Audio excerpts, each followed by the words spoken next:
गुजरात में कृष्ण जन्माष्टमी से ठीक एक दिन पहले बसोड़ा के समान अनुष्ठान मनाया जाता है और शीतला सतम के रूप में जाना जाता है।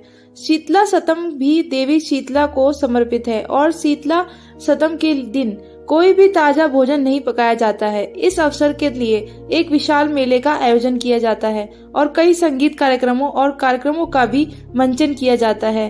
भक्त इस त्योहार को बहुत उत्साह और भक्ति के साथ मनाते हैं। ऐसा माना जाता है कि इस चुने हुए दिन व्रत रखने से उन्हें कई बीमारियों से बचाया जा सकता है। माता को हिंदू पौराणिक कथाओं में एक महत्वपूर्ण देवी माना जाता है। देवी को एक गधे पर बैठाया गया है और नीम के पत्ते, झाड़ू, सूप और एक बर्तन पकड़े हुए चित्रित किया गया है। कई धार्मिक शास्त्रों में उसकी भव्यता का स्पष्ट उल्लेख किया गया है। स्कंद पुराण में शीतला अष्टमी की पूजा करने के लाभ के बारे में विस्तार से बताया गया है। शीतला माता स्तोत्र भगवान शिव द्वारा लिखित और जिसे शीतला अष्टक के नाम से भी जाना जाता है, स्कंद पुराण में भी पाया जा सकता है। यह दिन देवी शीतला की पूजा करने के लिए समर्पित है।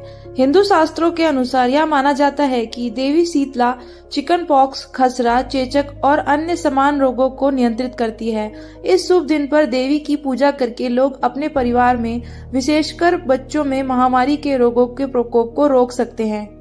परंपराओं के अनुसार शीतला अष्टमी के दिन परिवार खाना पकाने के लिए आग नहीं जलाते हैं, इसलिए वे एक दिन पहले भोजन तैयार करते हैं और वास्तविक दिन बासी भोजन का सेवन करते हैं। शीतला अष्टमी में ही देवी शीतला को बासी भोजन चढ़ाने का अनूठा रिवाज है।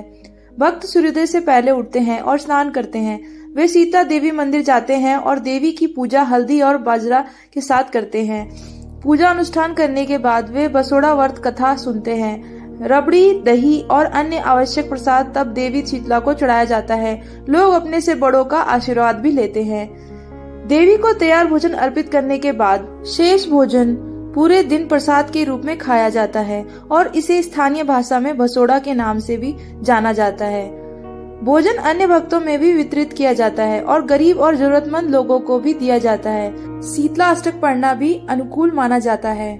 शीतला माता और उनकी विचित्र शक्तियों के बारे में कई अलग अलग कहानियां हैं। ऐसी ही एक कहानी बताती है कि एक बार इंद्रलुम्ना नामक एक राजा रहता था जो हस्तिनापुर पर शासन करता था। उनकी बेटी सुकुमारी की शादी गुणवान के राजकुमार से हुई थी। एक बार राजा ने दोनों को शीतला अष्टमी मनाने के लिए आमंत्रित किया।